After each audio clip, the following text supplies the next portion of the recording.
Hello and welcome to the program. My name is Michael Finney. Today I am joined by author Graham Bradley. Would you like to say hello, sir?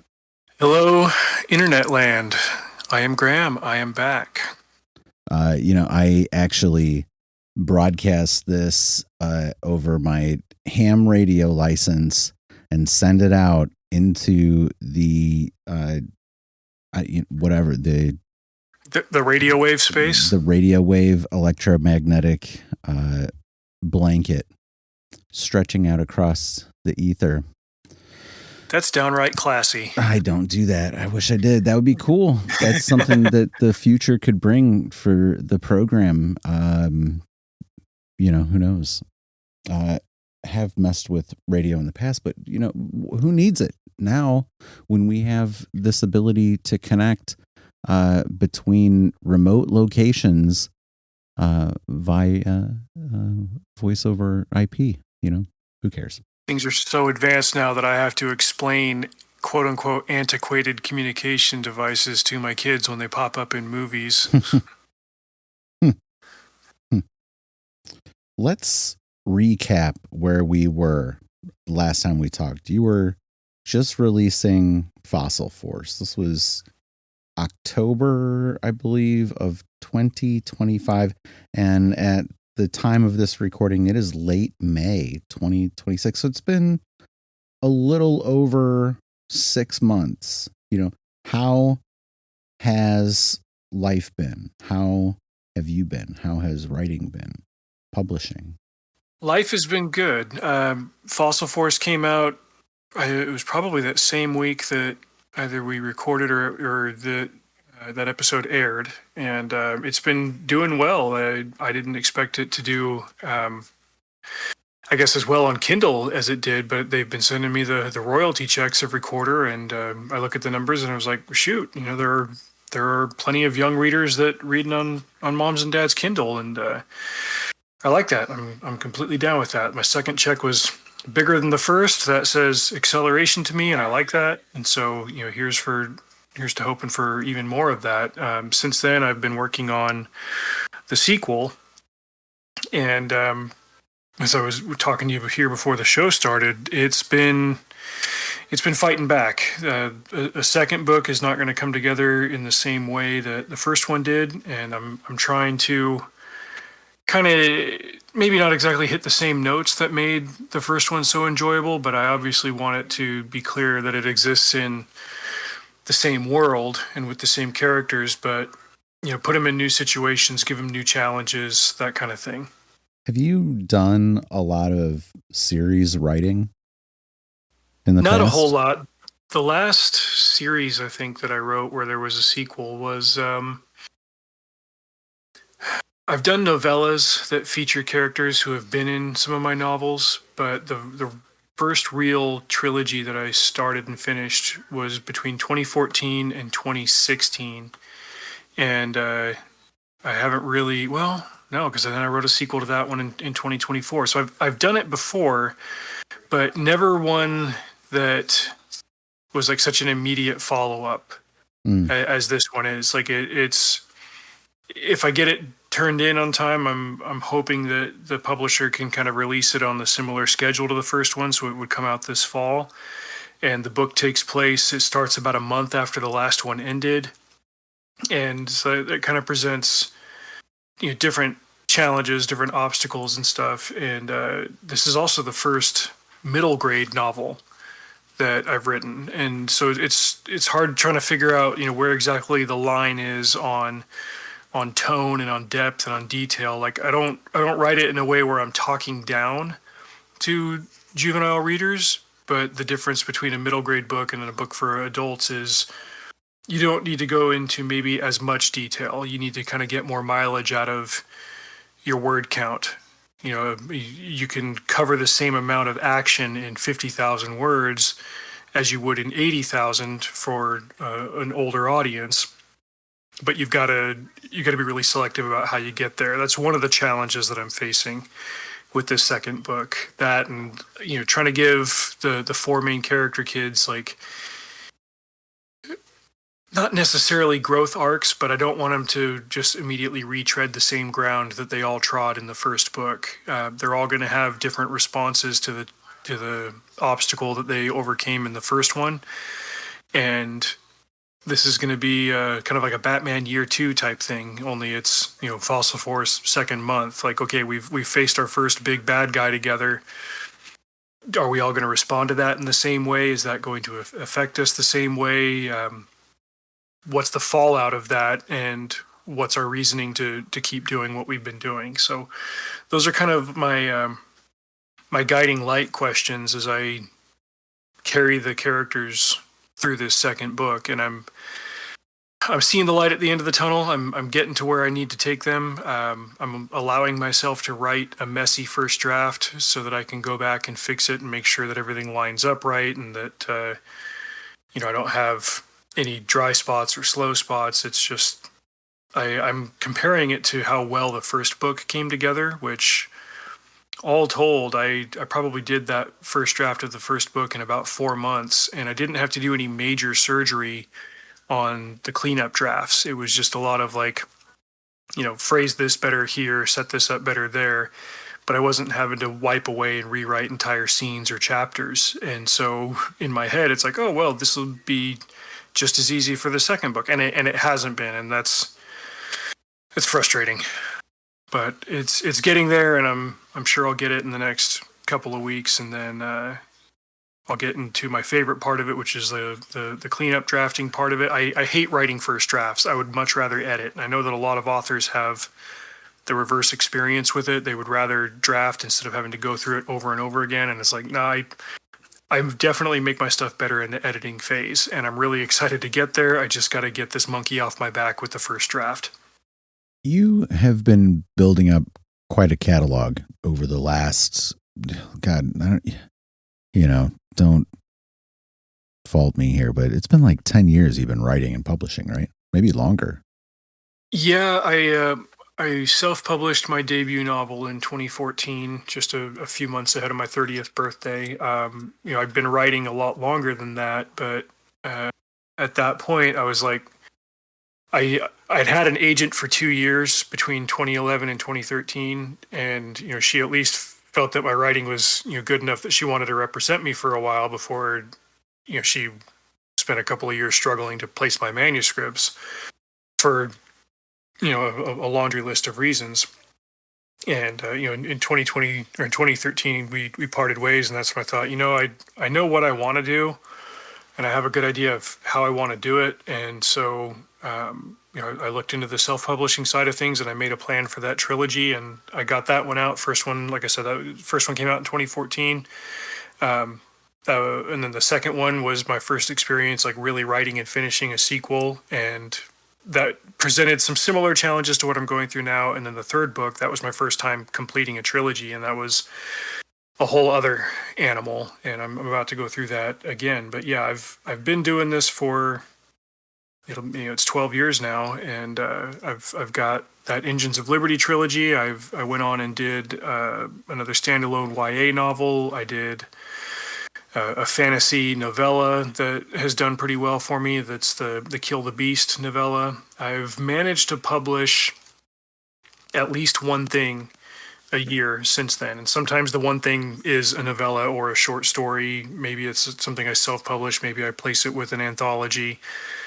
But whether I finish something and get it out, I've at least been able to publish one thing since then. And the last couple of years have kind of accelerated out of nowhere. And I finished 3 full manuscripts in 2025, and I've since sold 2 of them. One of them came out, the other one's coming out next month.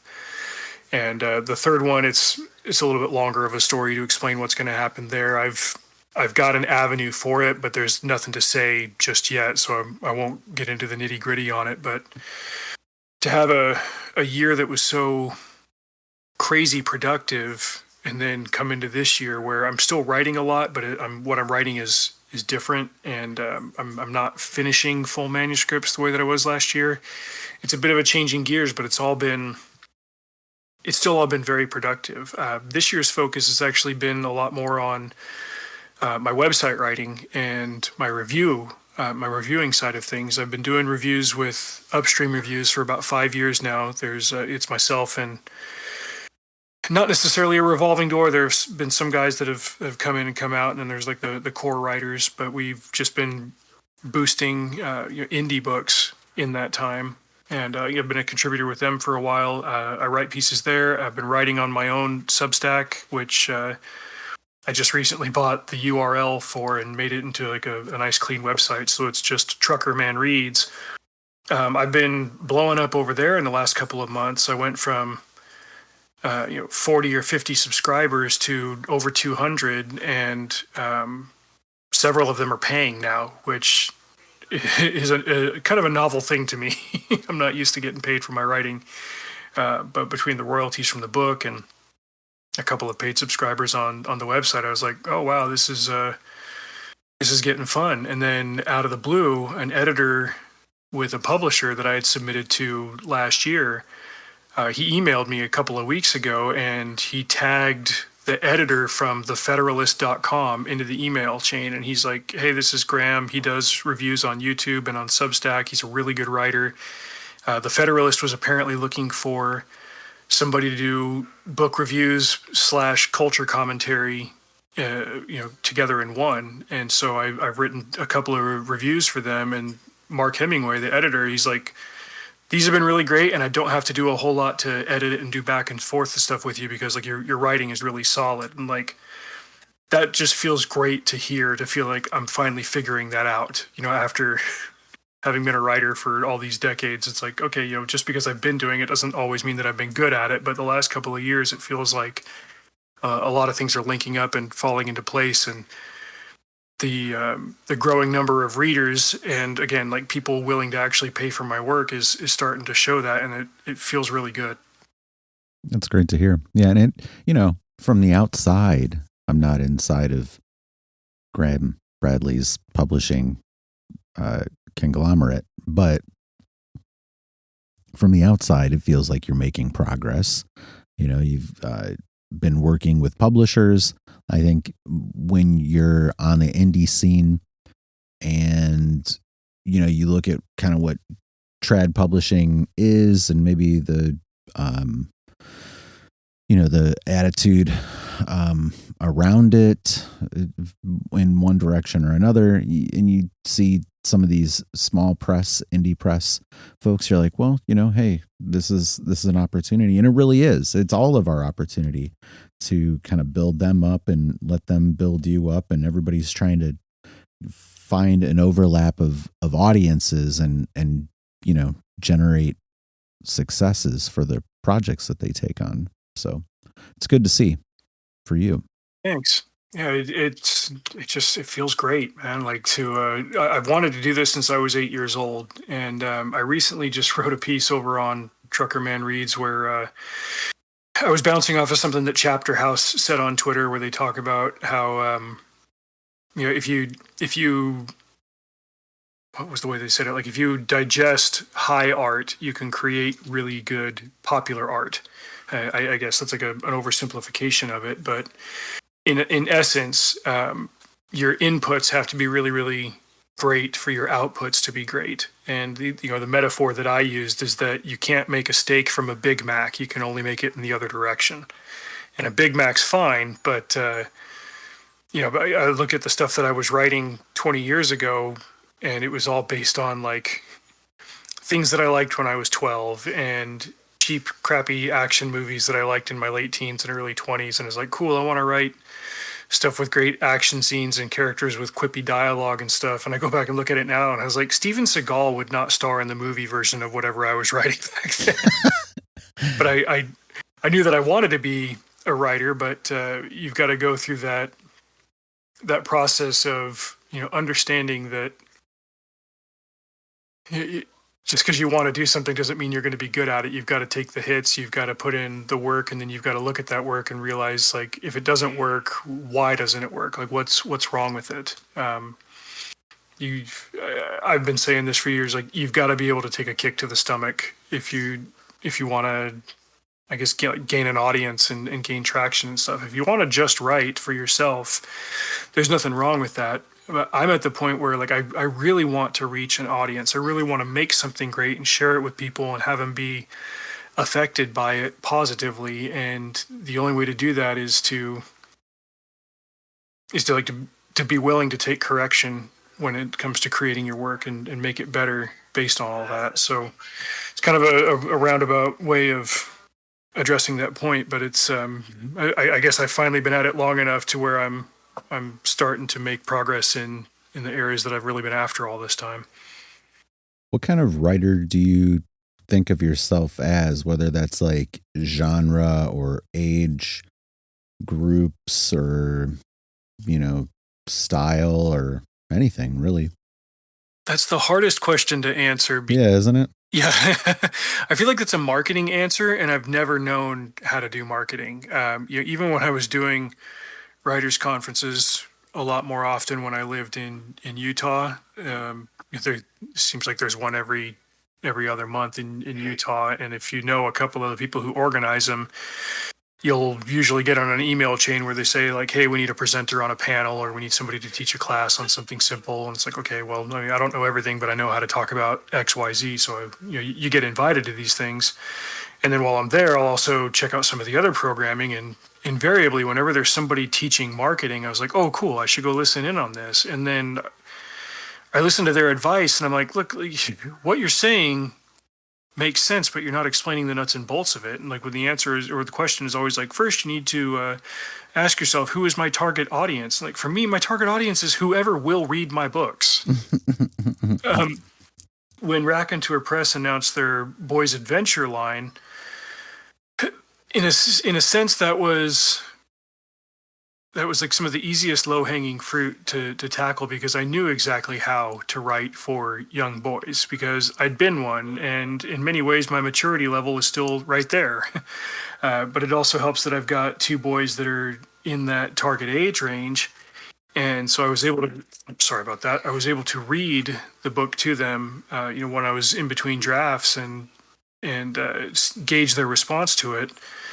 And I could tell that I was headed in the right direction. And, I'm not always going to have that resource close at hand. Eventually, they're going to outgrow that target age range. But, while the stars were aligned, I was able to point at that one specific target, young boys adventure, and swing at it. I would say that the majority of my writing skews male in terms of tone and complexity. I try to make it pretty accessible. I think about how Larry Correia said one of his reviewers described his prose as workmanlike, and he couldn't tell if it was meant to be a compliment or an insult.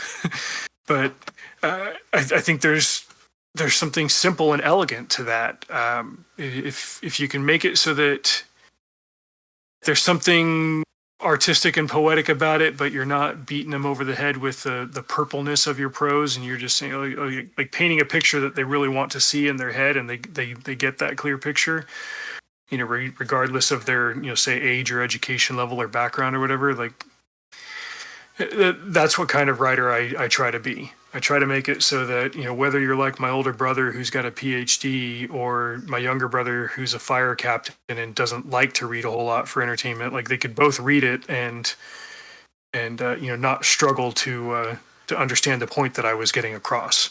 So, what kind of style of writer am I? Like, if I could overlap with, say Louis L'Amour's readers and some of Michael Crichton's readers, although I don't get into his detailed level of research, some of Larry Correia's readers, Jim Butcher's, guys like that who write for a predominantly male audience. I've had plenty of success with some female readers on some of my titles, but, people who just like to have fun and, maybe learn something about the world that they live in at the same time. I like blending nonfiction into my fiction. I don't necessarily do like high fantasy or extremely high concept stuff. It's I think the world that we live in is pretty fascinating on its own. I wouldn't necessarily say fascinating enough, and that's why I'll write a story where I give somebody a mech suit. When all else fails, give them a mech suit and let them go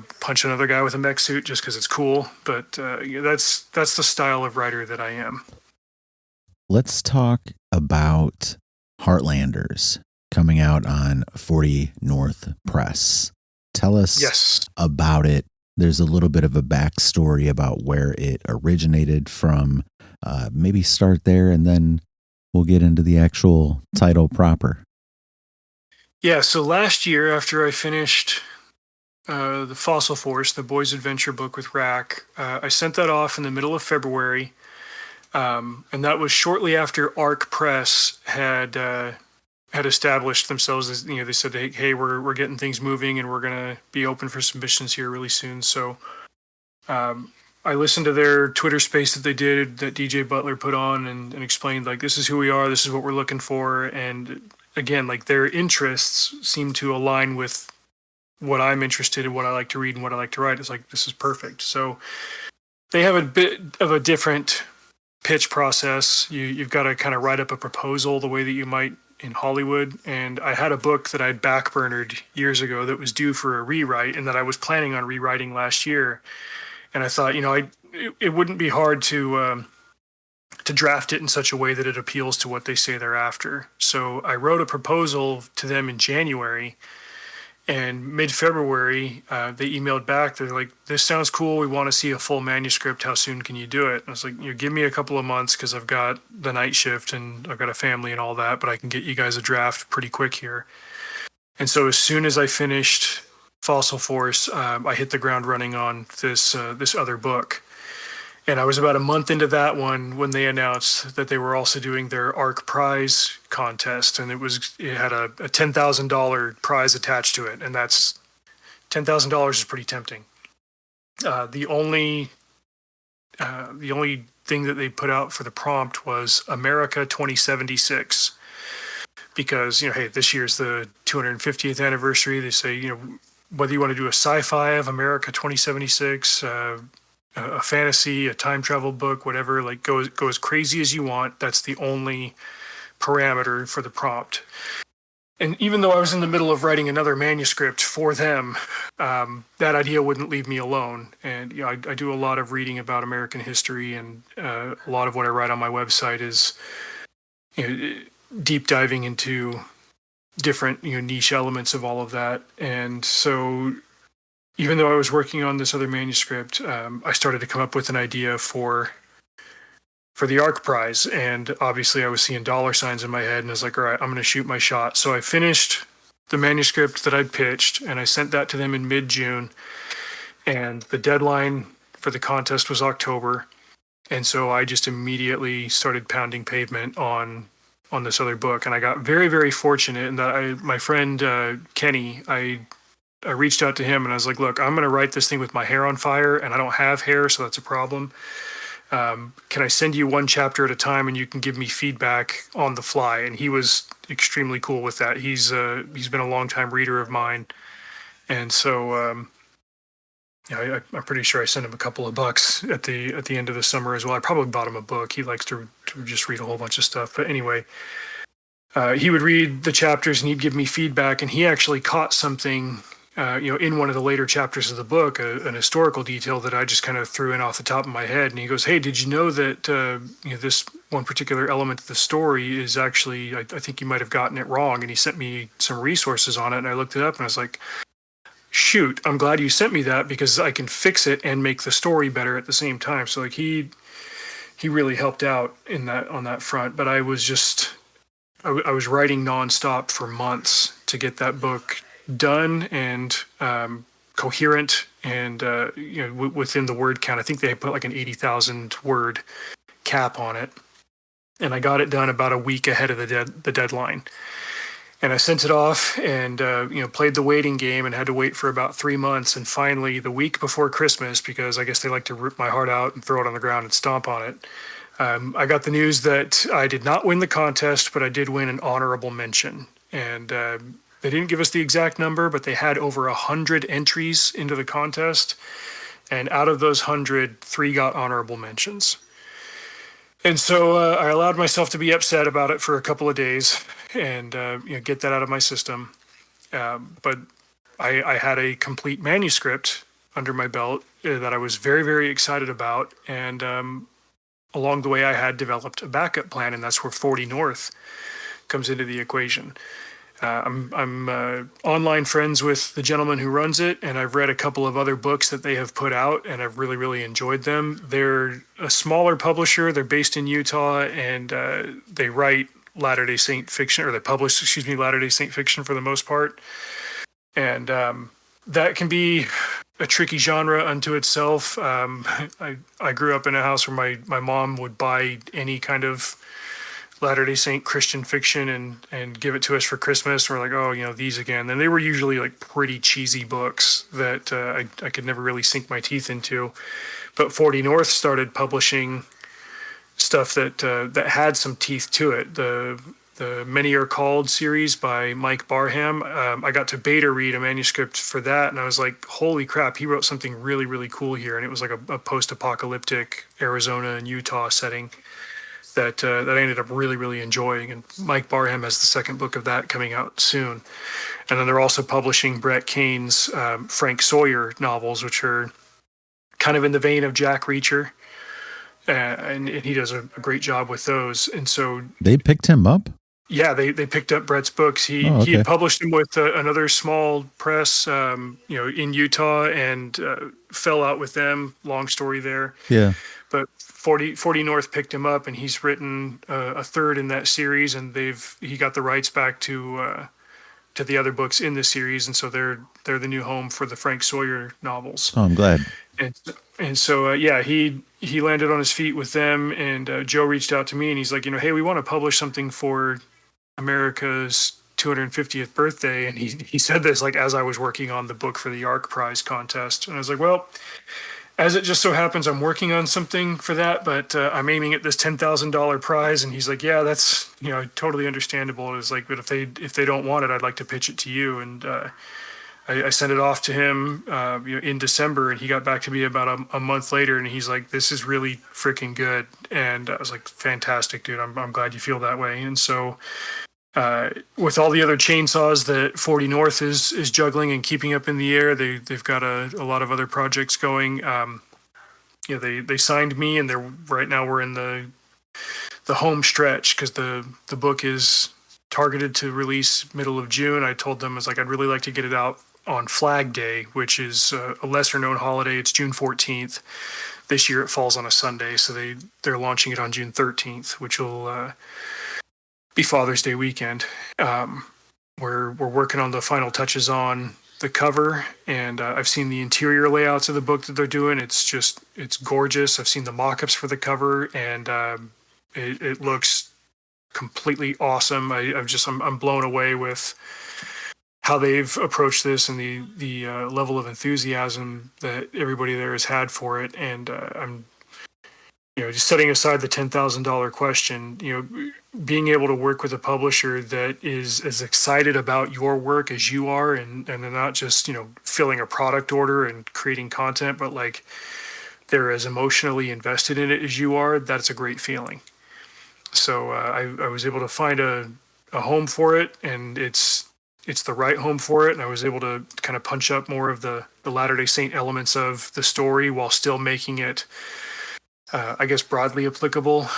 Orson Scott Card is a writer who's done a really good job. He's also LDS, and he's written stuff that's for the mainstream that just so happens to have, LDS characters at the forefront from time to time. And, having read several of his books, I decided to kind of take that same approach to where, a handful of the main characters are LDS, but it's not, say, like, LDS propaganda in a sci-fi novel. It's there, in a post-apocalyptic Salt Lake City, those people are going to be the bulk of the survivors, we'll say. And so, Joshua Graham Bradley. Is that what I'm hearing? No, but we won't pretend that Joshua Graham didn't have a little bit of influence on the tone, we'll say. He's one of the coolest fictional Grahams by far, though. Also happens to be from Vegas, like me. Hello. But yeah, so all of that is to say, like the book came together very, very well, and even writing it for 40 North, I get to have a little bit more leeway in the things that I want to do with it, and leeway compared to what?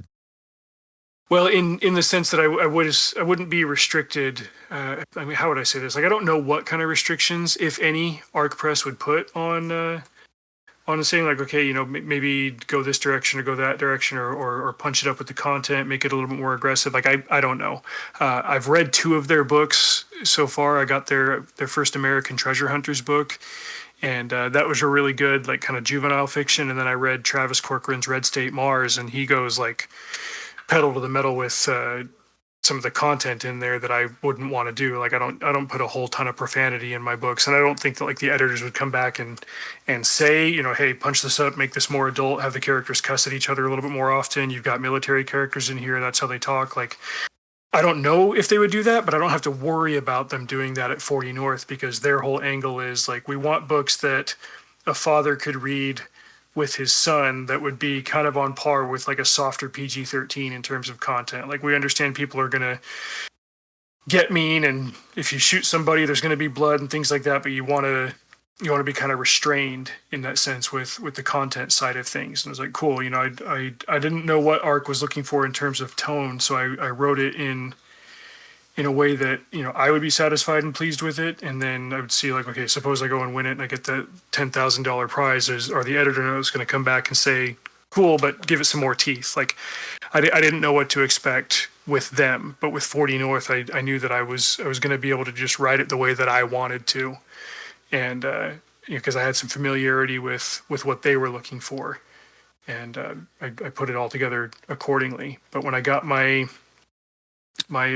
editing notes back from Joe, what he said kind of echoed the same thing that I got to hear from the Federalist when I sent in the reviews. It's like, normally when we get a draft of something, we've got to put a lot of effort into editing or go through some feedback cycles with the editor and the writer, but your writing is really solid and we don't have to do that, so we can just skip to the next phase. And I'm like, that really revs me up. I love hearing that. And I didn't even know that I was looking for that kind of feedback. But again, like, knowing that the amount of hours and work that I've put into my craft over the years has gotten me to that point where it's like, okay, we can skip that phase and go straight to the next one. That feels great. I love that. You've worked with 2 publishers now, right? Or are there others? Yeah. I did an anthology. I've done anthologies here and there with small presses over the years, but those were always one-offs. I have not, but I've sold, like, Fossil Force to Raconteur Press was the first full manuscript sale that I ever did, and now Heartlanders to 40 North is the second. And you're working on the sequel to Fossil Force too, right? Correct. Yeah, with Raconteur, and I've been sending them, updates here and there. They've got a lot of plates spinning because they do. Yeah, they've been expanding their Boys Adventure line, and within the last several months, they signed Mallory. He just goes by that mononym. I believe his name is Jeff, but he just goes by Mallory. Well, he just goes by Mallory, but he's had Jake on one. I think Jake, is that what it was? Jake. Yeah, I might have. Yeah, but that's not his name.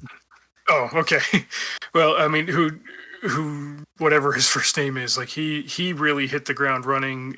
He's got a book with them. I think he won some award with Bane, and he's been selling a lot in the lit RPG space. I mean, he's tremendously successful.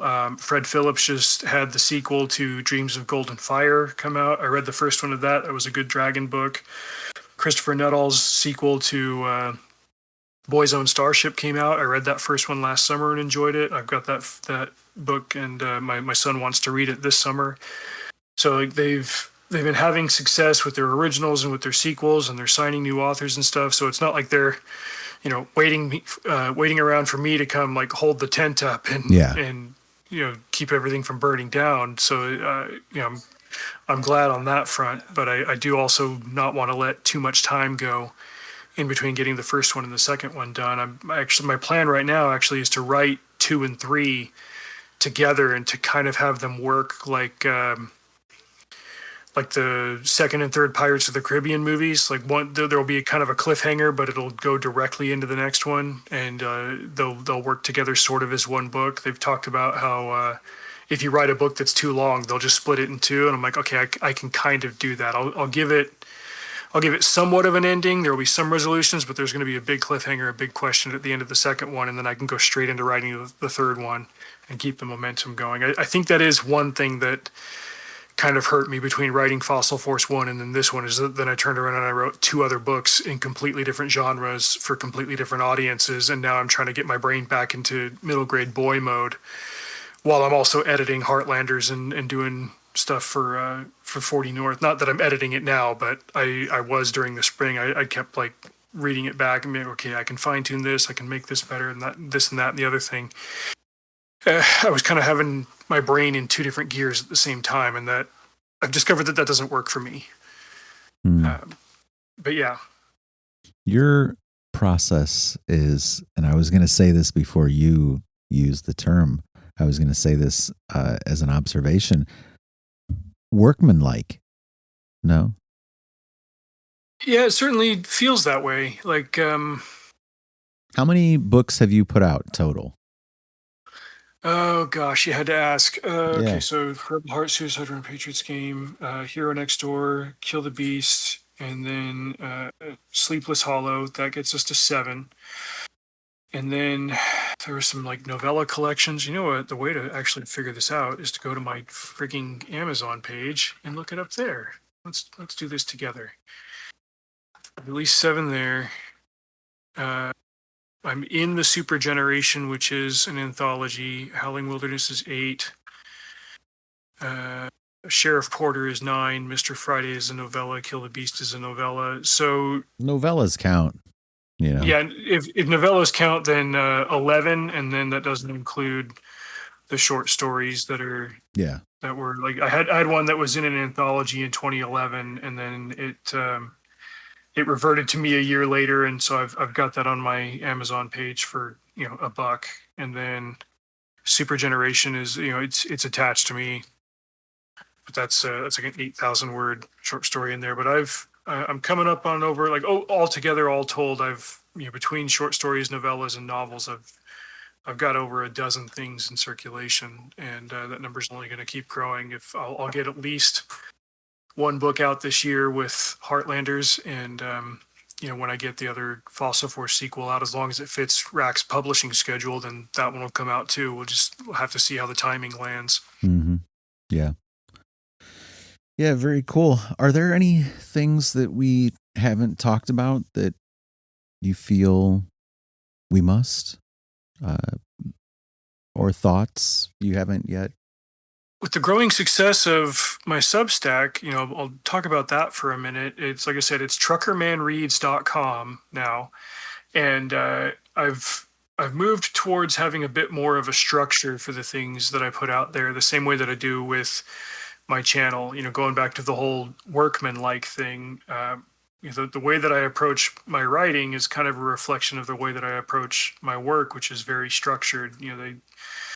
They've got everything kind of measured out, like here's your route for the day, here's the times that you need to be in these places, and I look at that and say, okay, like where can I be efficient, where can I combine this step and that step, and get it there ahead of schedule, and still do it safely, and still do it the way that the customer wants, and so on and so forth. Like my job kind of keeps my brain locked in that way, and so I take that same approach to my writing. Like when can I tackle this, what do I need to do to prepare for it, do I need to do research, when can I sit down and draft or plan on an outline versus when do I have to do some free writing? When do I have to develop this, that, and the other thing? Like I can approach it in a very structured way, and I've started doing it that same way over on Substack.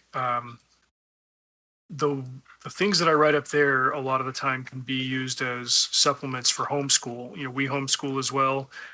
We homeschool, and we know a lot of people who homeschool as well. And so I write articles that are brief and informative, and that people could read, whether it's for their own enlightenment and entertainment, or whether it would work for a homeschool setting. On Mondays, I've been covering this year presidential inauguration addresses, and my focus was actually just to cover the addresses, but then as I started reading more about the history of different presidential elections in this country, I started including details of that. And there's been some drama over the years. 2020 and 2000 weren't the craziest elections in our history, if you could believe it or not. I wrote a couple of weeks ago about Rutherford B. Hayes in 1876.